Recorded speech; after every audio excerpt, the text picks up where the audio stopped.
હર હર મહાદેવ, જય શ્રી કૃષ્ણ, જય શ્રી રામ. બધા કેમ છો? મજામાં છો? તો બસ સ્કૂલેથી છોકરાઓને મૂકીને આવી ગયા. તમે બધા કેમ છો? ઓરાય છો? તમે કોમેન્ટ કરો છો, તમારું નામ લખીને પ્લીઝ મોકલજો. તમને પણ ખબર પડે કે તમને અમારું નેક્સ્ટ વિડીયોમાં તમારું નામનું શેર કરીએ કે તમે આ આઈડીમાંથી આ નામના. જય શ્રી કૃષ્ણ, હર હર મહાદેવ, જય શ્રી રામ. જો તિયાંશીની સ્કૂલે આજે મીટિંગ હતી. તિયાંશી સાથે પ્લેગ્રાઉન્ડમાં જવાનું હતું. તમે નાથી આવ્યા. ત્યાં સાથે મેં હતી. અહીંયા છે દિલો. શું કહેવાનું છે તમારે આજે? કે શું ફાલ્કનમાંથી શોપિંગ કરીને આવ્યા હતા. બધું શોપિંગ એમ જ પડ્યું છે. જો ગોઠવી દઈએ બધું શોપિંગ. આખું વીકનું શોપિંગ આવી ગયું છે. તો અહીંયા શોપિંગમાંથી ખજૂર લાવ્યા છે. ઘી ને ખજૂર ઠંડીમાં ખાવાનું સારો લાગે. તો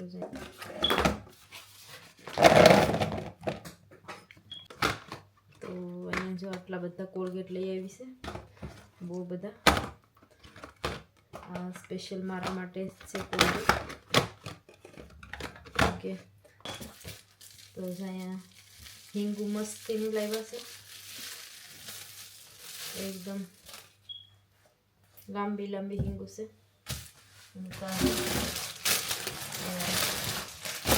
રીંગણાના 2 પેકેટ લઈ આવ્યા છે. કેમ કે રીંગણાનું શાક બનાવવાનું છે. એકલા રીંગણાનું સાસથીની રીંગણા ભરેલાનું શાક ખાવાનું હતું. તો મેં કારેલા લઈ આવી છે કે ભરેલા કારેલા બનાવીશું.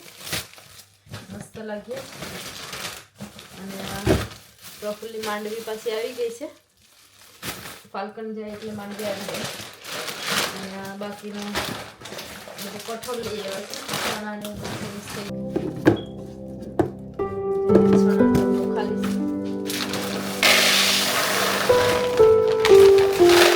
એક પેકેટ માપમાં ડબ્બો ભરાઈ ગયો.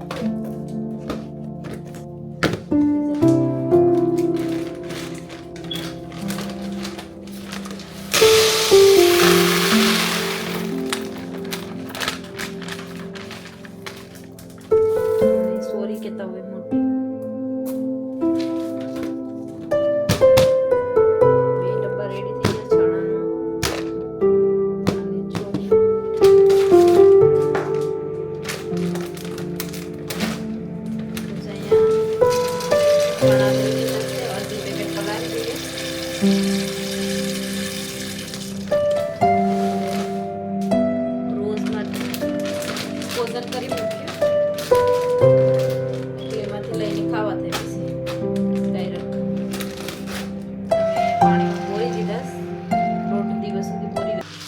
મટાણા પલાળી દીધા. મટાણાને એટલા માટે પલાળ્યા કે રોજ રોજ મટાણા તો પલાળાય નહીં. ગમે ત્યારે શાકમાં નાખવાનું હોય.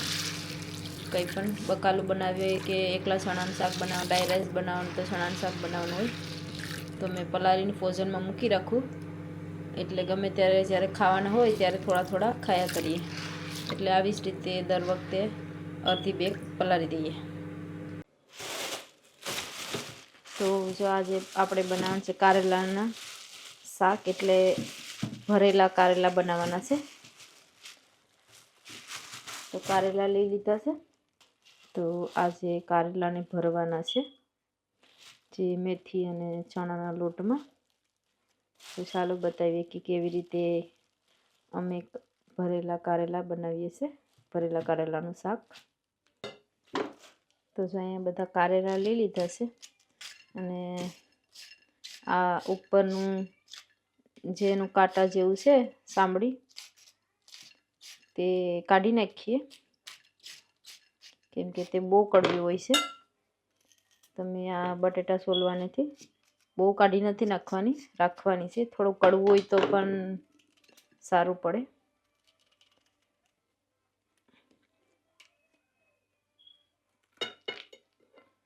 તો આવી રીતે કરીને બધા બી તેમાંથી કાઢી નાખીએ. તો જો અહીંયા કારેલું તૂટી જાય એટલા માટે મેં અહીંયા નાની સમસી લઈ લીધીશ. કેમ કે આસાનીથી બીયા નીકળી જાય. નકર નાઈફેથી કાઢવા જાય તો બધા બીયા ને કાઢવામાં કારેલા પણ તૂટી જાય એની. બહુ ઘણો સમયથી કારેલા ખાધા નથી, તો સાસથીને રીંગણા અને મરચાં ભરેલા બનાવતા. તો કારેલા ફ્રેશ હતા, તો જોઈએ તો ચાલો કારેલા જ લઈ લઈએ.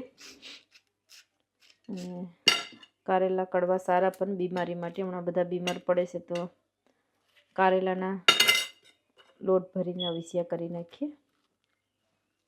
કારેલું તો પાકેલું છે ને, એના બી પણ એકદમ લાલ લાલ થઈ ગયું. એનો પણ ટેસ્ટ સારો હોય, થોડું પાકેલું હોય તો પણ સારું. આ વીકમાં કારેલાનું શાક એકવાર ખાવું જોઈએ. કારેલા, કડવી મેથી, સમર મેથી વધારે મળે, હમણાં એટલી સારી મેથી આવતી નથી. તો અહીંયા થોડાક કારેલા પાકેલા છે, થોડાક 1-2 કાચા છે. તો અહીંયા 8 જેટલા કારેલા લાવ્યા છે. એક દિવસ તો નહીં ખાય, 2 દિવસ સુધી કારેલાનું શાક બધા ખાશે. એક દિવસ બનાવ્યું હોય તો 2 દિવસ સુધી સારું લાગે બધાને ખાવાનું. તો જો આ પણ પાકેલું છે અને લાલ લાલ એકદમ બીયા થઈ ગયા. પણ આપણે અહીંયા ઠંડીમાં નથી થતા કારેલા, ઇન્ડિયામાં જ થાય. ઉગાવવાની ટ્રાય કરી હતી, બીજ પણ એકદમ પાકી ગયા, તો કારેલા થતા નથી.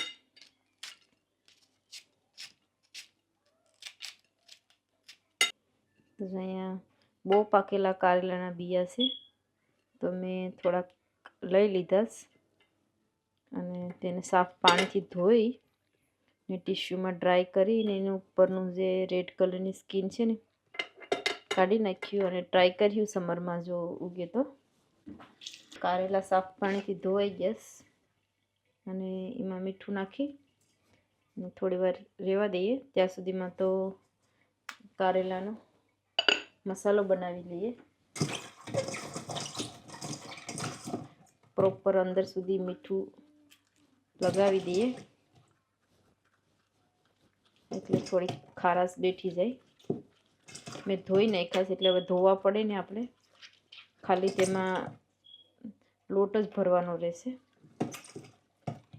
ત્યાં સુધીમાં તો કારેલા રેડી થઈ જશે મીઠાવાળા.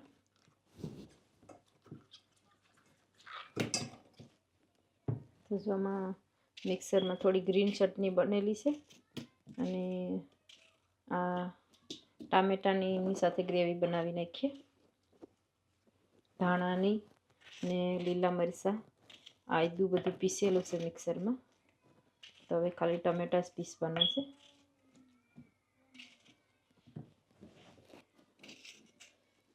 તો અહીંયા 2-3 ટમેટા લીધા. થોડીક ટમેટાની ગ્રેવી બનાવીશું ને થોડુંક લોટ સાથે મસાલામાં શેકી નાખ્યું ટમેટાને, એટલે ખાટો મીઠો ટેસ્ટ આવી જશે. આમ તો તેમાં લીંબુનું જ્યુસ નાખવાનું હોય, અહીંયા ટમાટર છે તો ટમાટર લઈ લીધા છે.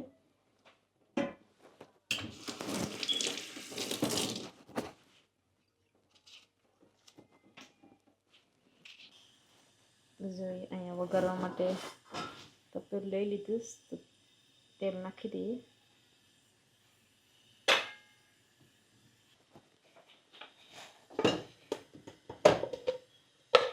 થોડું જીરું નાખી દઈએ.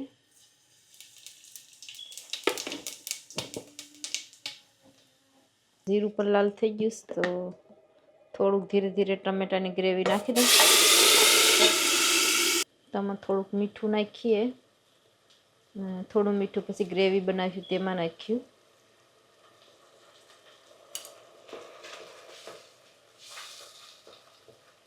આ ગ્રીન એટલા માટે લાગે છે કે તેમાં લીલા ધાણા અને લીલા મરચાંની આદું ને ચટણી બનાવી હતી, તો તેની ગ્રેવી છે એટલે.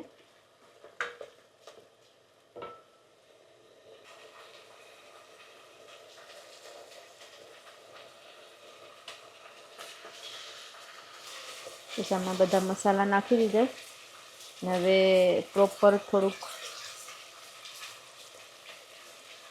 ડ્રાય થઈ જાય ત્યાં સુધી પકાવી નાખીએ આપણે.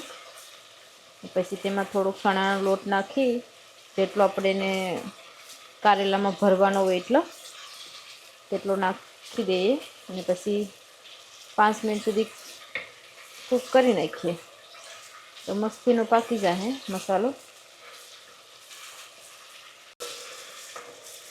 તો ધીરે ધીરે ટમેટાની ગ્રેવી ડ્રાય થવા માંડી. ધીરે ધીરે ઓઇલ મુકાઈ ગયું થોડુંક મસાલામાંથી. તો હજી થોડોક સૂકો થાય ત્યાં સુધી મિક્સ કરી લઈએ. એટલે પછી આપણો ચણાનો લોટ એમાં નાખીને મિક્સ કરી નાખીએ. તો જો આમાં બધી ચણાનો લોટ નાખી દીધો અને હવે ધીરે ધીરે ધીરે મિક્સ મસાલામાં કરી નાખીએ.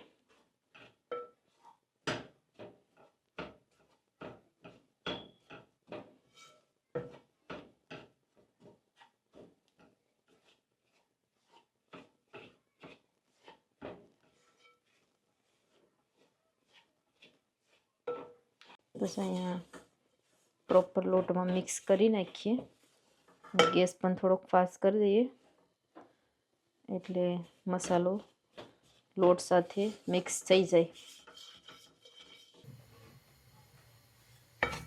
તો અહીંયા મસાલામાં થોડી ગાંઠો વળી ગઈશ તો મેં સ્પૂન સાથે પણ મિક્સ કરીશ અને આ ગ્લાસ લઈ લીધું. નવી સ્ટ્રીક છે, તમે પણ કોઈ વાર ટ્રાય કરજો.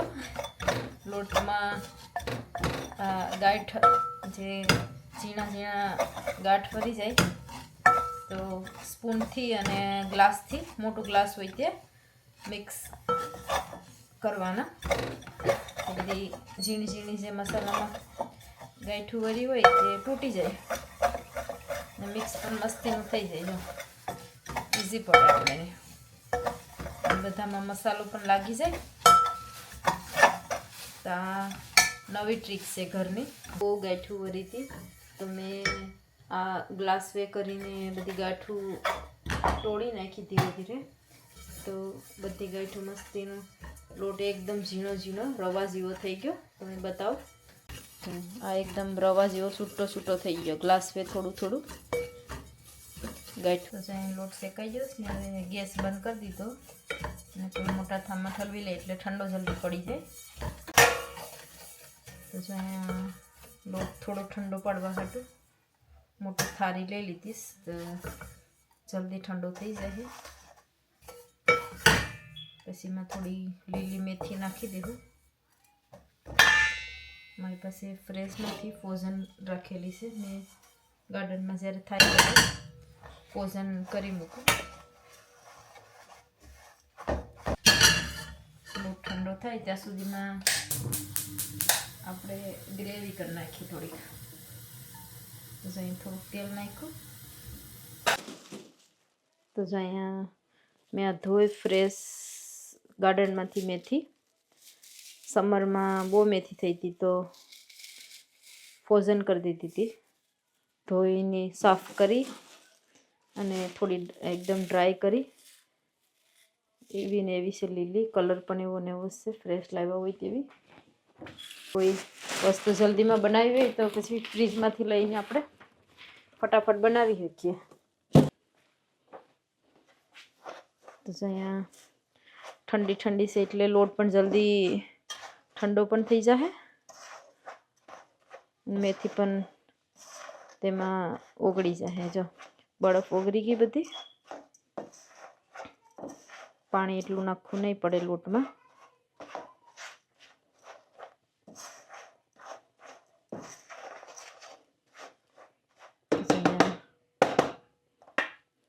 તેલ પણ થઈ ગયું તો ગ્રેવી કરવા હાટું થોડું જીરું નાખી દીધું.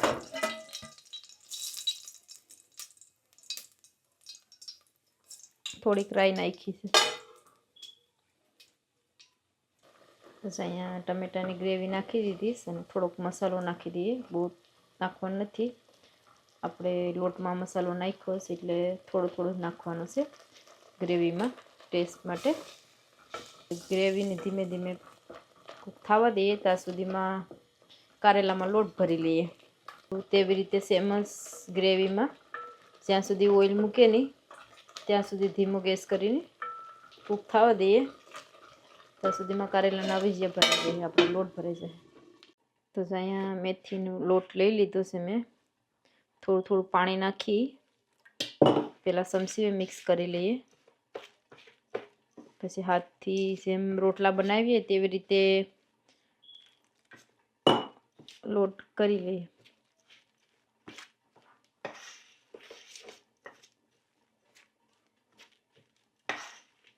ચાલો હાથથી કરી લઈએ. બાજરાના લોટથી પણ સારા બને આ કારેલા, ભરેલા કારેલા. અમે ક્યારેક બાજરાના લોટથી પણ ભરીએ છીએ. આજે ચણાના લોટથી ભર્યા છે.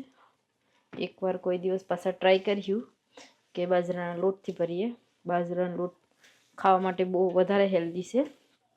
આજે આપણે ચણાના લોટથી અવીજિયા ભરવાના છે અને બાજરાના રોટલા સાથે કર્યું ખાવા માટે, એટલે બંને લોટ મિક્સ થઈ જાય, કોઈની કમી રહે નહીં. થોડુંક કડક થયો છે તો કડક જ રાખવાનો છે, કેમ કે થોડું પાણી નાખીને કૂક કરવાનો છે તો કડક રાખવાનો લોટ. એકદમ બહુ પોછો કરીએ તો તેમાં તૂટી જાય ને એકદમ ફેલાઈ જાય. તો જો અહીંયા રોટલા જેવું કરી નાખ્યું છે. જો કારેલા મીઠાવાળા છે તો મીઠાવાળા જ રહેવા દીધા. તો તેમાં આપણે પાણી નાખ્યું એટલે જેટલું તેમાં હમાય તેટલું જ લોટ ભરવાનો છે. એક્સ્ટ્રા વધારે નથી નાખવાનો. એક્સ્ટ્રા જે રહે તેને આપણે બોલ બનાવી નાખ્યું.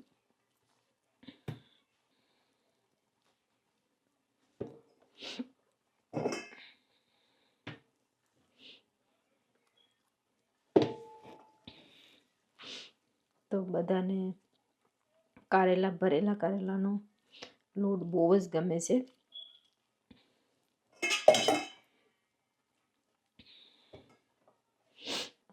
ગ્રેવીમાં એનો ટેસ્ટ પણ બેઠી જાય.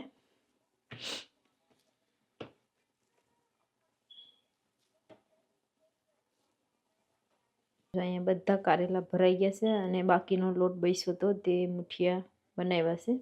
આમ તો બધાને કારેલા કરતાં મુઠિયા બનાવેલા વધારે લોટના સારા લાગે છે, એટલે થોડો લોટ વધારે જ રાખ્યો હતો મુઠિયા બનાવવા માટે. તો જ અહીંયા ટમેટાની આ ગ્રેવી બનાવી હતી તે પણ રેડી થઈ ગઈ, એટલે મસાલોને બધું પ્રોપર પાકી ગયું છે. તો હવે એમાં ધીરે ધીરે આપણે કારેલા મૂકી દઈએ એક એક કરીને. મેં બધા કારેલા આવા આમ સાઈડમાંથી બધા આવી રીતે બધા ગોઠવી દે અને થોડી વાર ગ્રેવીમાં કૂક થવા દેવું અને પછી 1 ગ્લાસ જેટલું પાણી નાખી દેવું એટલે બફાઈ જાય તેમાં.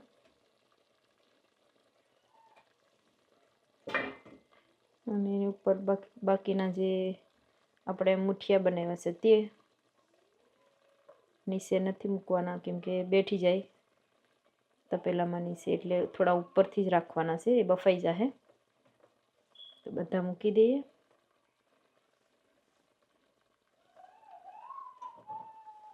કારેલા ઢકાઈ જશે અને મુઠિયા ઉપર છે બધા.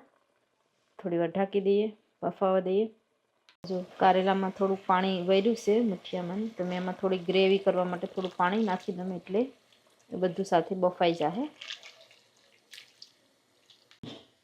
તો અહીંયા 2 રીંગણા લીધા છે, 1 ટમેટું ને 1 બટેટું. થઈ જાય બંને કરી નાખીએ બટેટા અને રીંગણા, અને પછી તેનું રીંગણા બટાકાનું શાક વઘારી નાખીએ. એ લોકોને ટિફિન લઈ જવાનું છે એટલે બહુ ઝીણા ઝીણા રીંગણા બટેટા. તો રીંગણા પણ એટલા ઝીણા ઝીણા મોરી નાખીએ. તો જ અહીંયા રીંગણા બટાટા વઘારવા માટે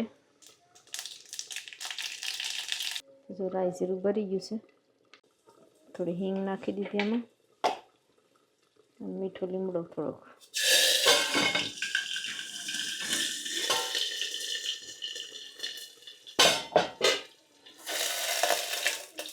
તો ધીરે ધીરે કરીને રીંગણા બટાટા નાખી દઈએ.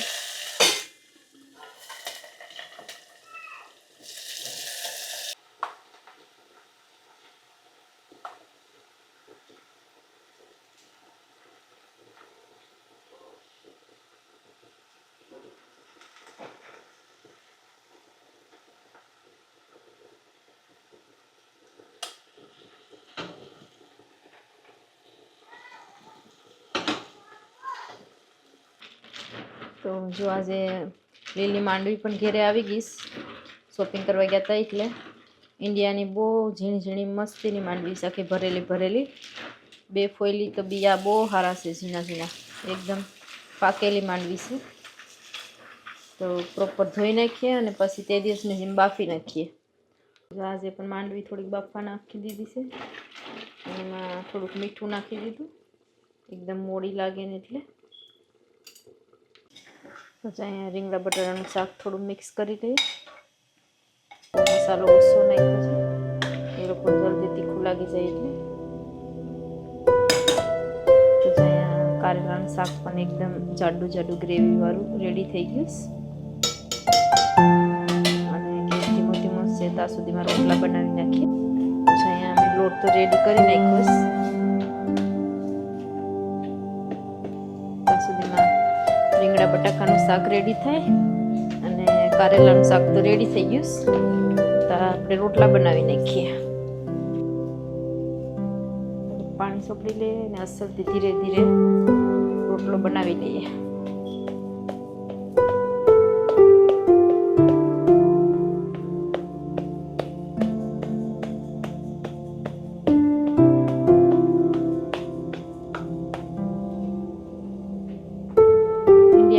રોજ રોટલા બનાવીને સાંજે તો રોજ રોટલા બનાવવાના હોય. અહીંયા તો આપણે ક્યારેક રોટલા બનાવીએ, વીકમાં 1 વાર કે 2 વાર બનાવીએ. કોઈ વાર તો વીકમાં પણ ન બનાવીએ. વધારે રોટલી ને રાઈસ જ બધા જમવાનું થાય.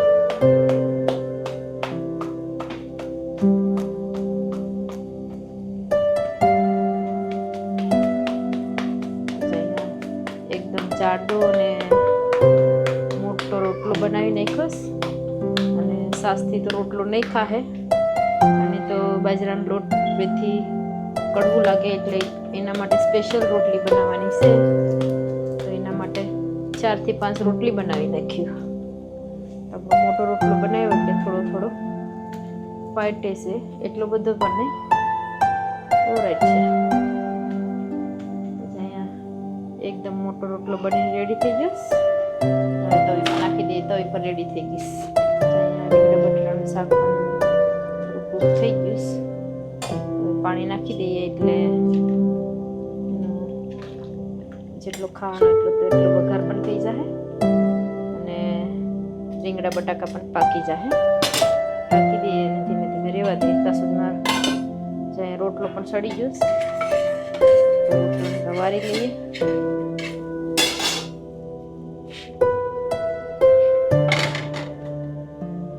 રોટલો સડી ગયો.